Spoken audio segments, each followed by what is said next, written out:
This begins Media 2 in the deposition of Gene Burns. We are on the record at 12:16.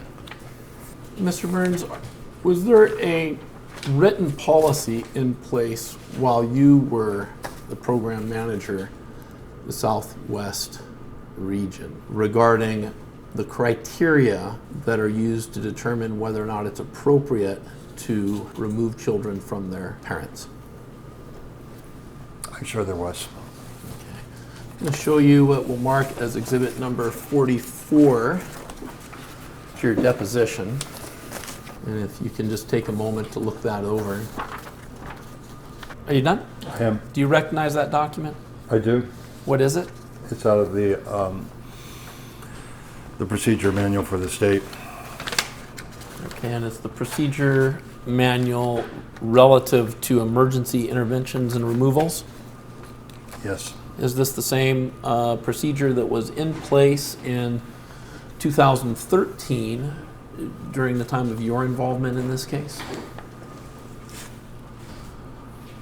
I'm assuming yes. I can't tell you for sure.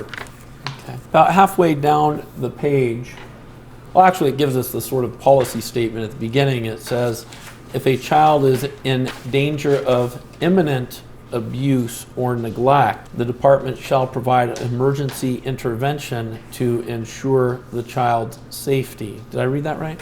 Yes. And one of those emergency interventions would be seizure of the child from the caregiver, correct? Yes. Okay. In order, have you ever heard the phrase exigent circumstances? I'm sorry, what? Exigent circumstances? Yes. I'm sorry, your answer was? I have. Okay. What does that mean?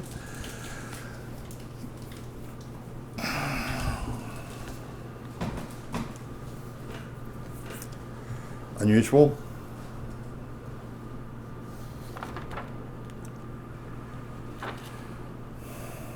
Anything else?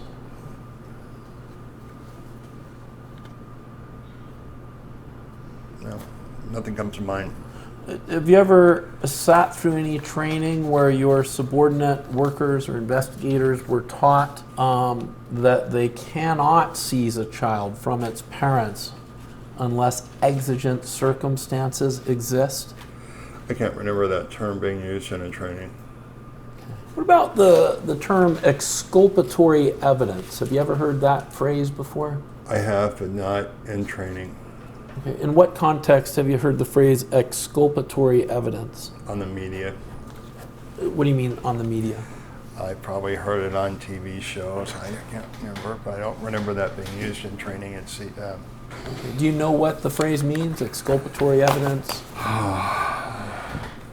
Vaguely, but I couldn't define it. Okay. What's your vague understanding of what that means? I think it's a legal term, if I recall, but I couldn't define it. Okay, so you don't actually even have a vague understanding of what it It's means. just something that is legal. Okay. As the program manager for the Southwestern region in 2013, or plus or minus a year or two, did you ever teach your subordinates who were filing reports with the juvenile court, did you ever teach them that they have an affirmative obligation to disclose evidence to the court that might undermine the allegations that were being made against the parents? Just to clarify, I was not in charge of training. Okay. Training was done at the academy and was provided by the academy. Did you ever have? I did not, because I did not. I was not in charge of training. Okay. From 1997 until the time your employment was terminated in 2015, did you ever attend academy training? Ever? I did. When? Many times throughout my career. You asked me if I trained them. Okay. Okay. So more than once you've been through the academy training. Not as a case manager. Let me try this again. Between 1997 and 2015, more than once you went through the academy training. Objective form mistakes. I went facts. through training that they provided, Okay. but not as through case management training. Did you ever go through any training that related in any way to the obligations that have to be satisfied when one of your subordinates files a report with the court or any document with the court? Yes. Okay. In that training, did you learn about the obligations to disclose to the court information that might undermine the allegations made against the particular parent? We were taught to give truthful reports. Yes. Okay, well, truthful, let's talk about that a little bit. You took an oath this morning, right, at the beginning of your deposition. You recall that? Yes? Yes. Had 3 component parts, right? Is to tell the truth, the whole truth, and nothing but the truth. You recall that? I do. Okay. Did you train, or did you, in the training that you took, did you learn what was meant by that second component part, the whole truth? You did? Yeah. What does that mean? I mean, we present all the facts. All the facts, the good, the bad, the ugly, right? Yes? Yes. Meaning that if there's evidence out there that would show that maybe the parent didn't do what is claimed to have been done, we have to tell the court about that too, right? Yes. And also the parents had an attorney as well. We'll get to that, but irrespective of whether the parents have an attorney or not, the function that CPS fulfills in the court system is that your workers are the neutral eyes and ears of the court, correct? No. They're not. The workers represent the children in the court of law. They're there for the safety of the kids. They file reports with the court, right? They file a petition. That's all they file? They don't file reports? Well, they file reports after the children is in custody. Okay, I'm asking about those reports. Your Okay, workers... You're talking a court report. Yes. Okay. So if they file a court report, they give all the specific information that comes from the various parties. So they would attach that. They would attach what they know since the previous court date. Is that what you're talking about? I think that's what I'm talking about, but let me just get a clear answer to my question first. Well, I just want to understand what you mean by a report. Yes, by reports, I think you understand. Yes. Okay. That's what I'm talking about. The reports that your workers would file with the court. Those reports, your workers are required to be truthful, honest, accurate, and complete, right? Yes, so they would report about their visits with the family. They would report about, they would attach a parent aid report. They would attach any type of report they received on behalf of that family. So that would be in the court report. And the results of their investigation, they would also disclose those to the court, correct? Not in a court report. How does the court come to discover whether or not evidence even exists to support a petition? Well, that petition goes in, they sit with the AGs. That is the formation of a petition. And then they're talking about what services that's going to be. A court report comes after the filing of a petition. Let me focus the question a little bit. I'm a Okay. judge, okay? I have a petition in my hand, a bunch of allegations here. I don't know whether they're supported by evidence or not, because the judge doesn't have an investigator they can send out into the field, do they?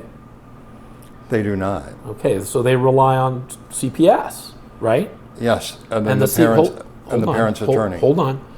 The judge is going to rely on somebody to go out and investigate those allegations, right? Yes, Okay. And we know that CPS, one of the reasons, I think we even call them investigators, right? they're actually called specialists. Investigative specialists, or what? Yes, they're called the Department of Child Safety Specialists. Okay, and that specialist, their job, in this case Karen Wagner, her job was to go out and investigate the allegations in the report, correct? Correct. Okay, and by investigate, that means we go out, we interview witnesses, for example. Yes? Yes, We may review documents, for example. Yes? yes, they're relevant. Okay. And then we'll sort of gather up information, right? Yes, And then as an investigator, I'll write all that information down somewhere, right? Yes? yes, And then that information that I've written down somehow is going to make it to the judge, right? they're going to they're going to sit down with the attorney and they're going to write what the allegations of abuse or neglect are with that Okay. attorney. That's what's going to go to the judge. But sure, and that's the initiating document. Are they petitions or are they called something else Those are here? petitions. Okay, so that's the what's going to go petition. to the judge. Okay, so I'm a judge, I get a petition. I'm looking at the allegations. Where do I get the underlying supporting evidence? Who gives me that? Well, that's what's just going to go there. Then the department is going to there's going to be a hearing. The family is going to get an attorney, and that's where the hearing is going to be. There's a mediation that occurs. So there's ample opportunity for the parents to also have their say. Okay, that doesn't really answer my question. In But fact, that's- but you're that's a getting court really of far law. down the road here. Can I get my question reread, the actual question I asked, and we'll see if we can get an answer to that question. But they're going to get what the kid gets. They're going to get but they might get that, what you're asking for.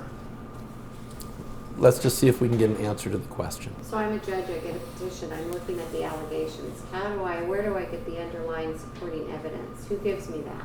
From the testimony of the DCS specialist Okay, and that will happen at a hearing, correct? at a hearing. I'm Yes. sorry? Yes. In advance of that hearing, does somebody with your agency file something with the court? Maybe a court report, maybe We something file like court that. reports after the hearing. Okay, so just so that I'm clear on the process, we have a petition that CPS files. Then there's a hearing. There's a mediation. There's a 7 days. So they go in, do a mediation. Sometimes they'll discuss services and visitation. That's what's first going to be discussed. Family members, they'll decide on that. They'll decide if they're going to be, if the families are going to agree to the dependency or not. And then a dependency hearing is set. Okay, and it's only after, so I guess we have a petition, then we go to mediation. If it's contested, then we'll have a hearing. After that hearing is the first time ever that your agency would file a report. Well, you're talking, when you talk court reports, a court report is actually what goes in and talks about what's happening in the case. Is there some kind of report that explains to the judge why we even have a case? Why are we here? That is the petition. Okay, I'm with you. We're sort of going in circles, and maybe it's because we have a different system out there and there's differences, but let's try again. We're already past the petition. We filed a petition, I'm a judge, I've reviewed the petition. Is there some other document that I get, I don't care what you call it, is there some other document No. that I get, hold on, is there some other document I get before my first hearing with you where I'm going to be able to read it and say, oh, the investigator spoke with this person, spoke with that person, got this information from a doctor, got that information from somebody, and yeah, it looks like there's a prima facie case You're here. going to get the mediation notes and you're going to get what you get in at the hearing. Okay. And then the first actual document after the petition, the first actual document that your agency would file would come after that hearing. Yes, because you're going to go in the mediation first, you're going to discuss services, visitation. Okay. And that first hearing with the judge after the mediation, that first hearing, is that where the judge decides whether or not he even has she even has jurisdiction over the child? Yes, that's, Okay. yes. But the judge doesn't necessarily decide at that hearing what the disposition of the case will be. He just decides whether or not he has jurisdiction, right? Yes. Okay. Then after that hearing where the judge decides whether or not he has jurisdiction, that's when your agency would begin its process of doing a social study or something similar and filing reports. Start the court report process. Okay. And in that court reporting process, am I correct that the function of your agency is to stand as the neutral eyes and ears of the court? No. The neutral eyes and ears of the court are basically your court-appointed special advocate or the foster care review board. The what? Say it again. The court-appointed special advocate or the foster care review board. Those are who actually report to the court. Okay. So the court-appointed special advocate, you guys call those CASA out here? Is that a yes?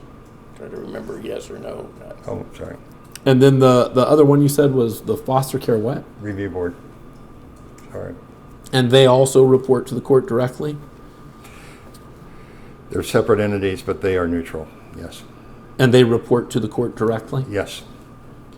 Then the reports that the social, or that your agency files with the court, those are not neutral.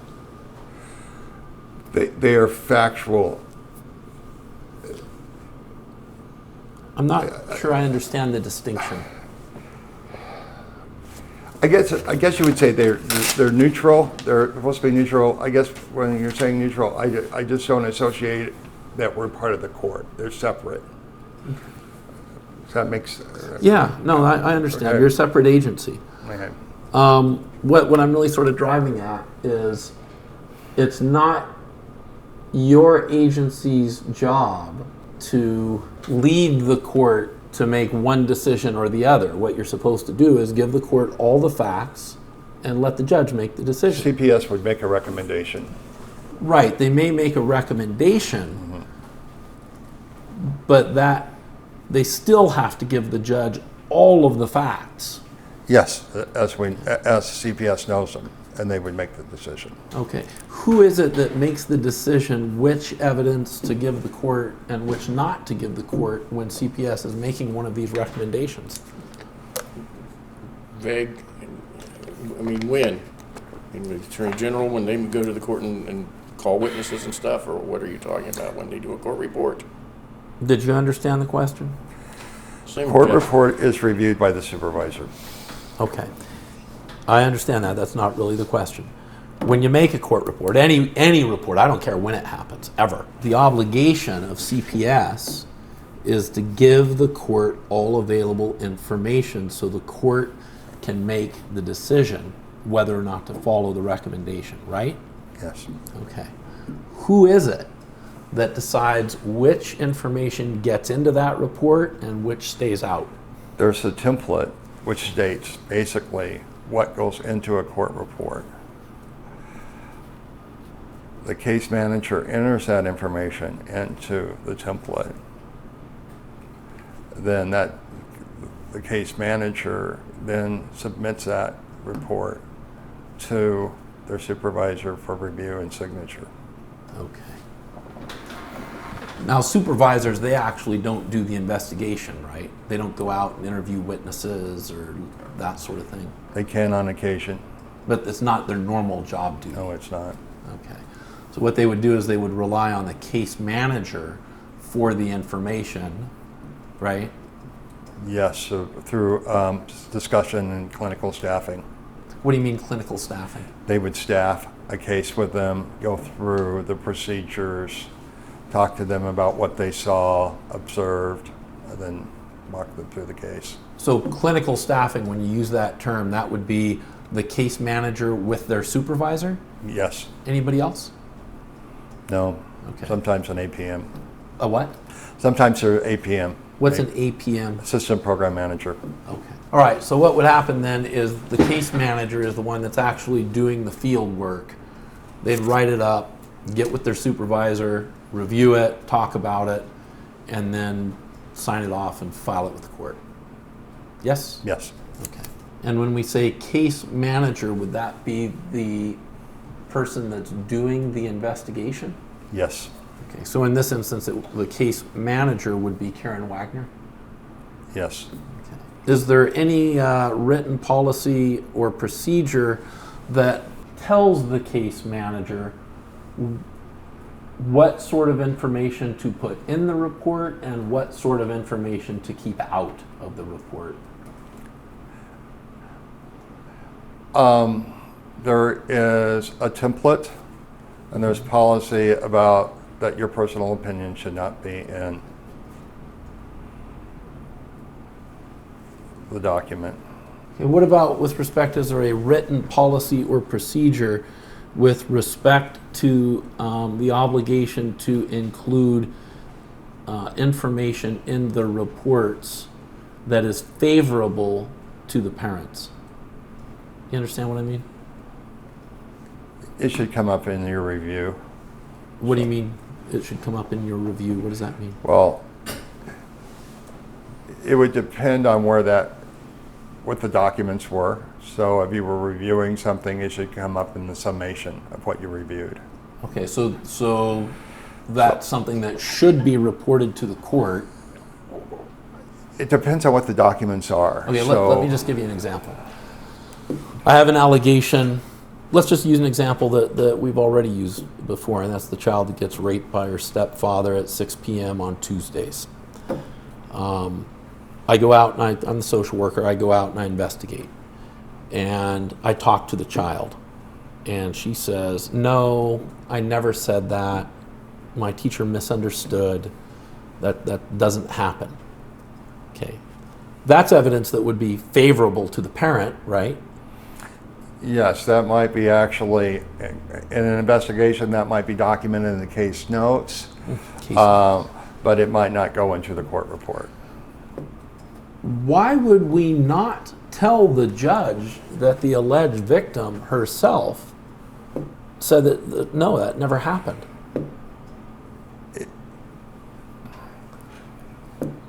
It's a detail of the case, because that might be something that they may not have gone forward and filed. If they went through and they did, and it was relevant to the case, they might put that in the petition, but it might not go in a court report. They might put it, let's assume for the moment that a case is filed. Same facts, but the case is filed. Okay.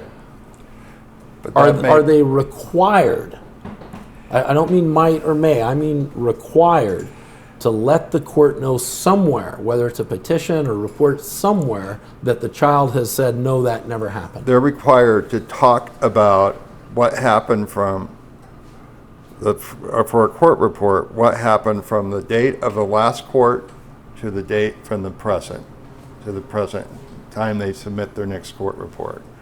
So relevant information that came in that time period. Okay. So if they got a document, they may attach the document to that court report. They may not write about it, they may say, see attached document, and attach that. Okay. Well, what about our situation here where we have, the case has been filed, somebody goes out and interviews the child, and she says, no, that's BS, it never happened. Where does that go? Okay. Or where is it required to go is a better question. What I'm wondering is that information required to somehow be given to the judge, whether it's in a report, petition, wherever? It would probably be in the therapist notes. It would depend on where it was disclosed at. Okay. So if it was disclosed to a therapist, it might be in the therapist notes attached. It depends if it was given to the worker may want to discuss that with the therapist and find out what's going on with that. Then it might get there. Well, you would agree with me that sort of information, the girl saying this never happened, that's evidence that might tend to exonerate the parent, right? It depends. Sometimes kids turn around and say things. So it depends on the situation. Okay, let's do it this way. Forensic medical examiner examines the child after she said she was never raped and says, yes, I've examined this child. Everything is intact. She has absolutely no evidence of ever having been raped. You would agree that would tend to exonerate the parent, right? On the base of that, yes. Okay. Without knowing other Sure. details. That information that would tend to exonerate the parent, is it required to be disclosed to the court somewhere? Yes, if they had an actual interview and did that, it should be brought up in the court. Okay, report. where would we do that? Where, in what form, in what manner? How do we get that information to the court? It would be in the court report. Usually it's also given to the guardian ad litem. Okay. And just so I'm clear, where we have information that would tend to exonerate the parent, that is definitely required to be reported to the court in some way. Yes. Okay. Case notes are also supposed to be given to the guardian ad litem. Okay, so it's supposed to be reported to the court and to the guardian ad litem. Not necessarily to the case notes don't go to the court, but to the guardian ad litem. Well, I'm not worried necessarily about the form of the reporting. Am I correct that if there is information that would tend to exonerate the accused parent, it is required to be communicated in some way to the court and to the guardian ad litem? Objective form. It's yes, Okay. So the answer is yes? yes.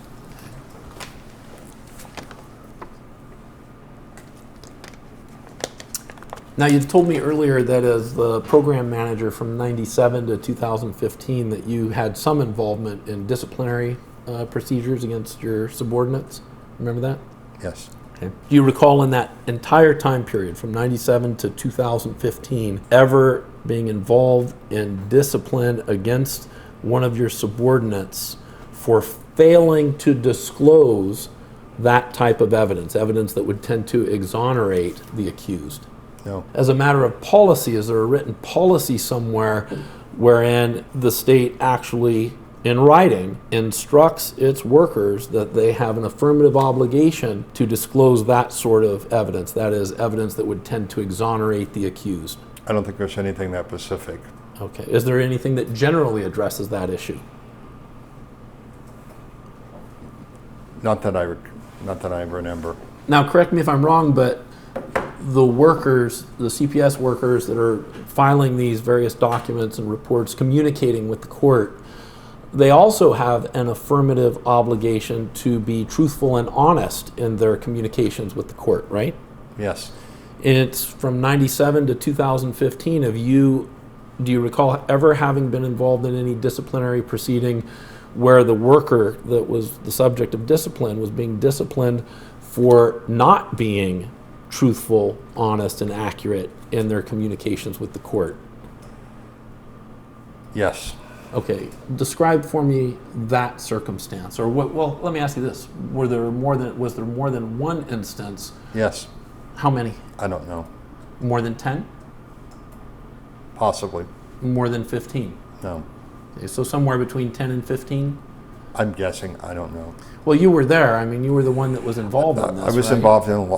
I managed one time over 1,000 staff. I can't. There was lots of disciplinary actions. I cannot tell you the exact number. Well, you would agree with me, wouldn't you, that dishonesty to the court. Hold on, dishonesty to the court. That's a serious matter, right? Yes, I don't think it was more than 10 to the court. Yeah, because that was going to be my next question. If it's such a serious matter, I would think you would remember it. It wasn't to the court. I'm getting mixed up with case notes, so I would probably say less than 5. Okay, less than 5. Case notes. Let me make sure I've got this clear. There were some workers who you recall having been disciplined for being dishonest in their entries in case notes? Yes, Okay, how many was that? I don't remember. Okay. With respect to workers who were being dishonest with the court, it's less than 5. Yes, Okay. And by dishonesty with the court, that we're talking there about somebody making a false statement, right? or maybe not being truthful in their court report. What do you mean by not being truthful? Maybe saying they were at a visit and they were not. Okay, so yeah, being dishonest, just saying something that's not true, right? Yes, Okay, that's not the circumstances where they've actually failed to report, right? yes. And with respect to the people that you recall having been disciplined for being dishonest in their case notes, can you give me an estimate about how many of those people we're talking about? I cannot remember. Okay. How about the circumstance where one of your workers went out and seized a child from its parents under a circumstance where there was no exigency? Did you ever discipline a worker for that? Only one. Only one. When did That I that happen? I'm sorry. Only one. When did that happen? One. Just roughly. You can give me an estimate. I want to say 2014. What was the name of that worker? I can't recall. How many children was it a he or a she? It was a she. How many children did she seize without exigency? They were actually removed from a foster home. Well, the requirements, the criteria to remove a dependent from a foster home are different, aren't they? They are. They're different from the criteria that we need to Yes. meet. You gotta wait. They're different from the criteria. Let me just start that whole thing over. You gotta wait till the question's out. The criteria that you're required, or the state is required to meet to remove from a foster home are different from the criteria that are required to be met when we want to remove a child from its parents, right? Yes. Okay, so let's just focus for the moment on the criteria that are required to be met when we remove a child from the custody of its parents. Are you with me? Yes. Okay. Have you ever, or had you while you were there, ever disciplined a worker for removing a child from its parents where the necessary criteria were not present? No. So let's, with that lead in, let's go back and look at this exhibit number 44. About halfway down on exhibit number 44, this procedure statement says procedures decision making. The following circumstances indicate imminent harm and require emergency intervention. First, did I read that correctly? Yes. Okay, and then there's a list of bullet points there that lay out for us some pretty specific circumstances that would require emergency intervention, right? Yes. Okay, for example, if no caregiver is present and the child cannot care for him or herself or other children, that would require immediate intervention, right? Yes. What sort of intervention are we talking about there? Are we talking about seizing the child, or are we talking about something else? I'm sorry. Repeat that one more time. Yeah, under this circumstance where no caregiver is present and the child cannot care for himself or other children, what's the intervention? What is the emergency? Removal. I'm sorry? Removal. Okay. The second one, a child has severe or serious non-accidental injuries or other condition that requires immediate medical treatment. First, did I read that correctly?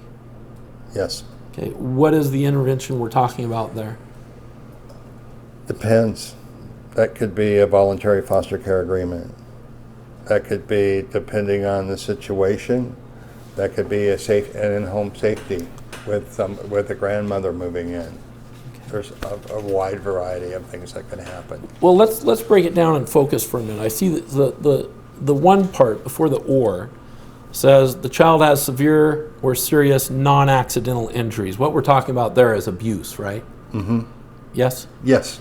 So under circumstance of abuse, we're not talking about medical conditions yet.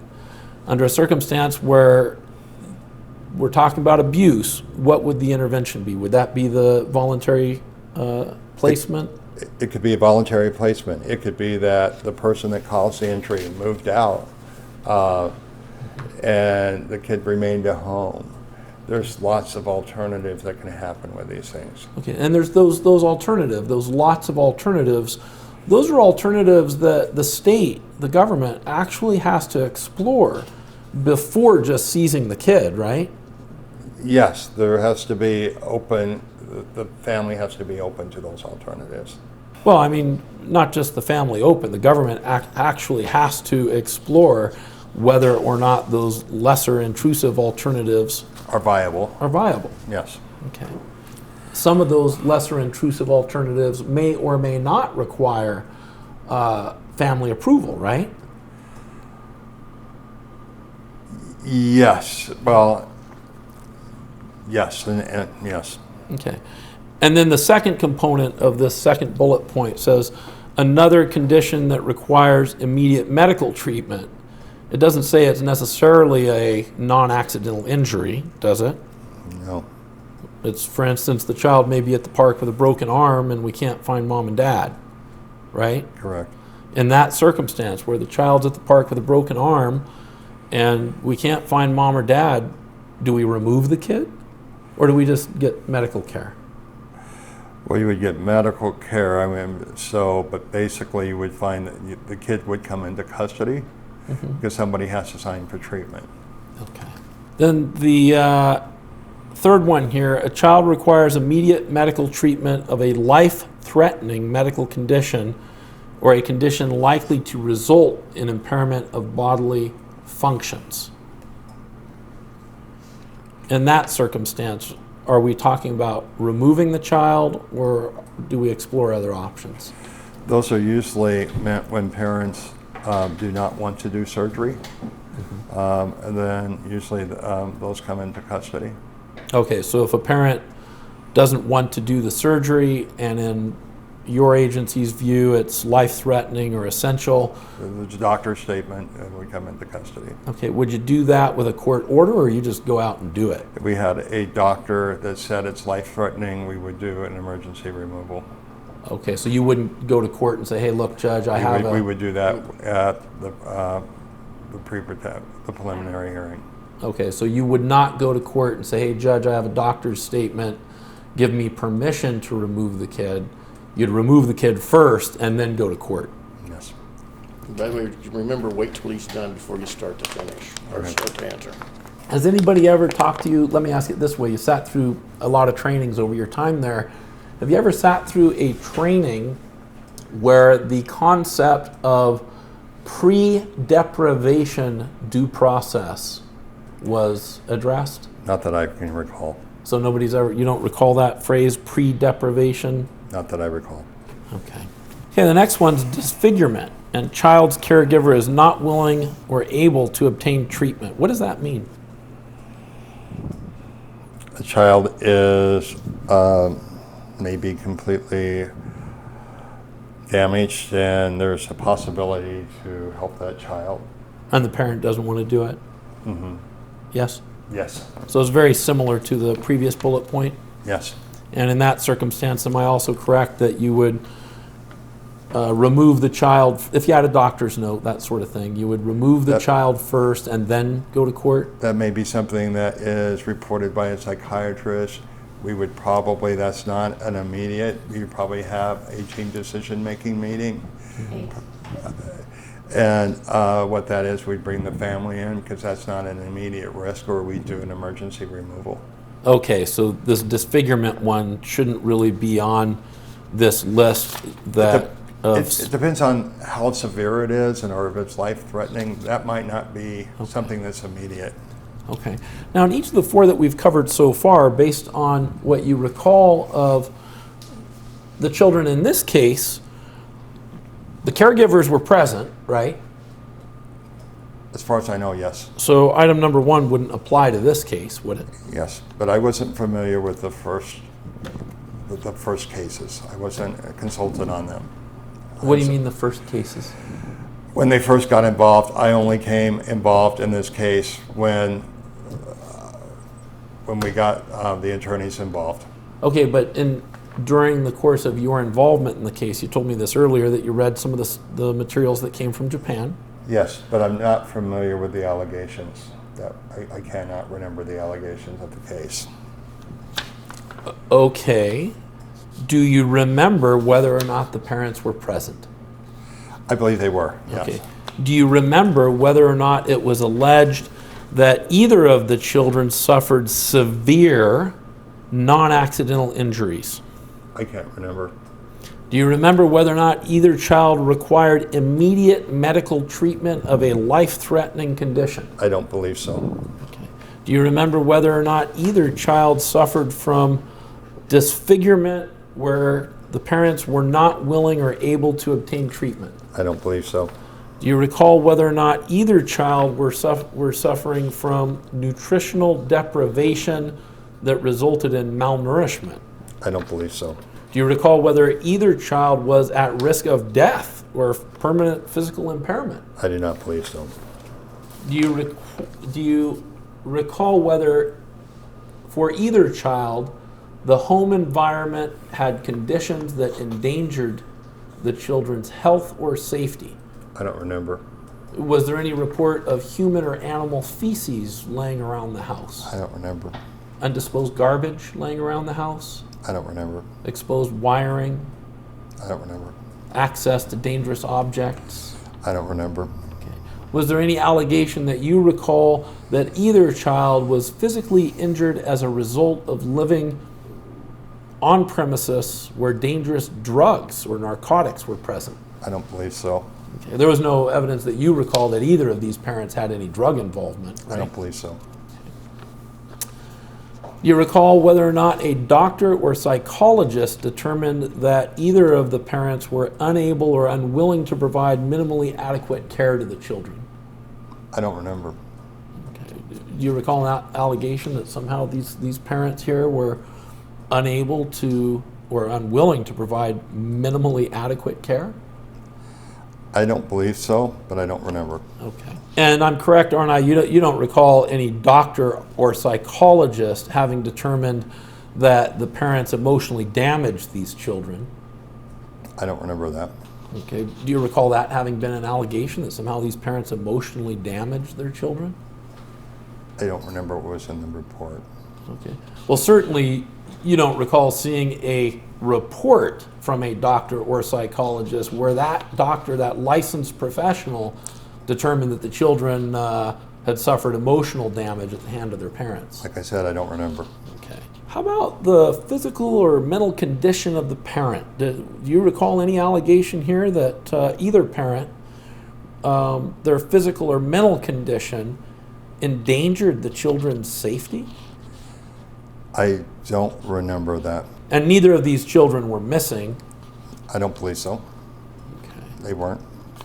So, having gone through this list of 11 of the criteria that are specifically set out in Arizona's policies, does that refresh your recollection at all as to what specific danger it was that prompted you to tell Miss Wagner to violate the juvenile court's order to give these kids back to their parents? Assumes facts and misstates facts. Again, I repeated the information that was given to me. And then secondly, without going through the report, I can't remember. Okay. Well, do you have any inkling at all as to what specific danger it was that Ms. Harper was trying to avert by violating the court's order? I can't speak for Miss Harper. She didn't tell you? I can't remember, but I cannot speak for her. Are there any other criteria that need to be met besides the ones set out on Arizona's policy here on emergency interventions? Again, you have to go through and see what was in the report and what she saw. And you don't remember any of that? I do not. All you remember is that you were told to let Miss Wagner know to go ahead and violate the court order, and that's what you did. Pretty much. No questions asked. Just follow the order. Right? Yes. Back when you were program manager, how frequently, how often was it that this sort of situation would occur, the situation that we're talking about where management directs a worker to disobey a trial court order? It's very, Misstates very fact. rare. Misstates. Very, very rare. Well, that sounds like, and correct me if I'm wrong, that sounds like it's happened more than just this one time, right?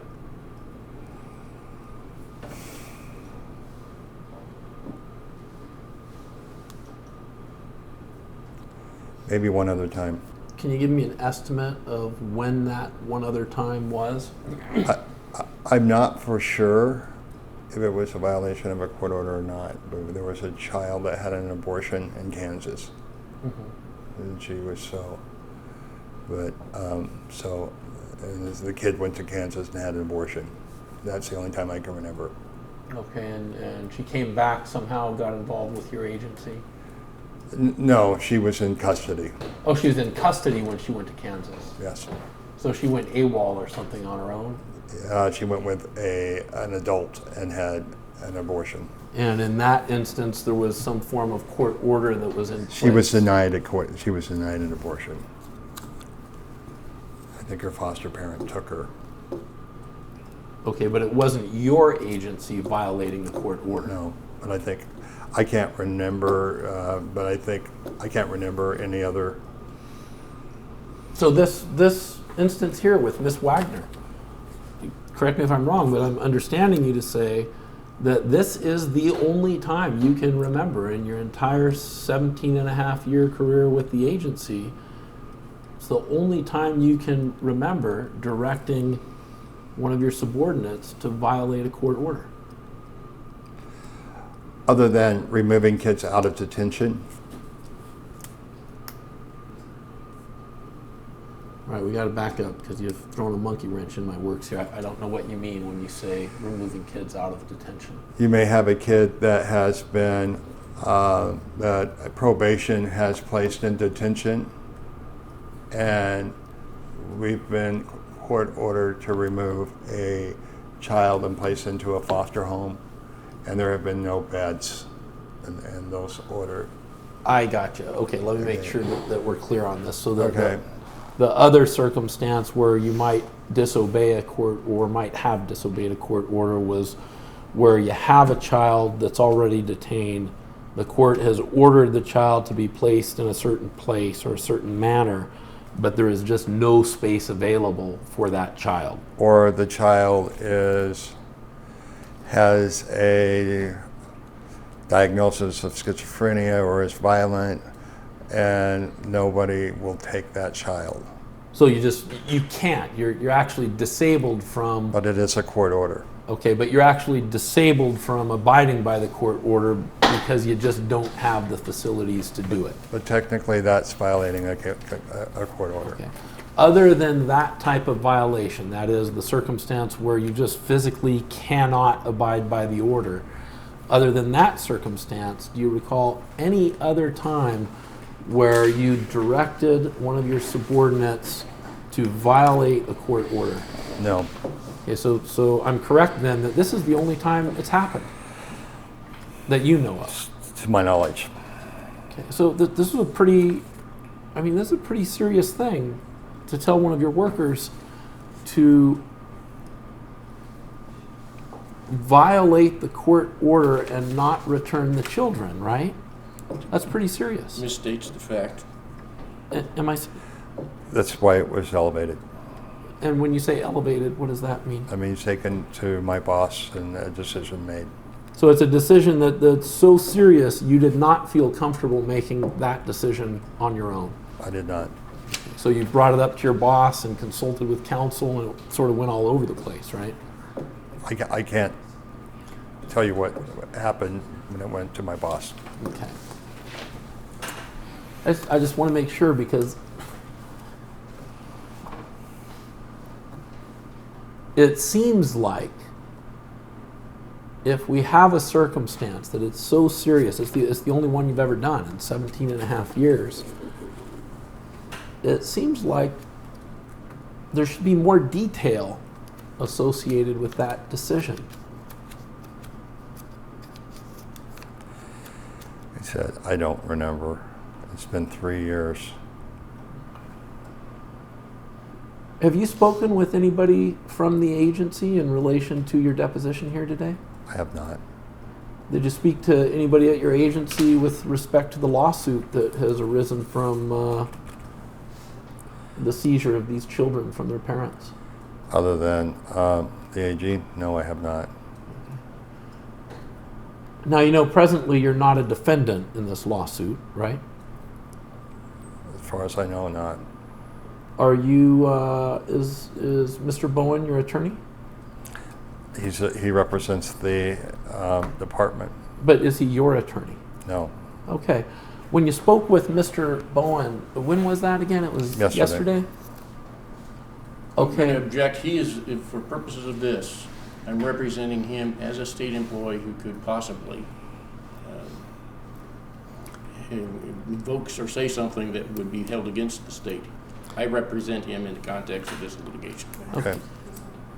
But I'm not his personal attorney. He, as you said, he's not a defendant. So Okay, yeah, and under the ABA model rules, which I think Arizona adheres to, the attorney-client relationship is driven by the expectations of the client, not the attorney. Here, the client would be the deponent, and he's already expressed under oath that you are not his attorney. So if you want to instruct him or do something there, that's fine, but I'm going to go ahead and ask the questions.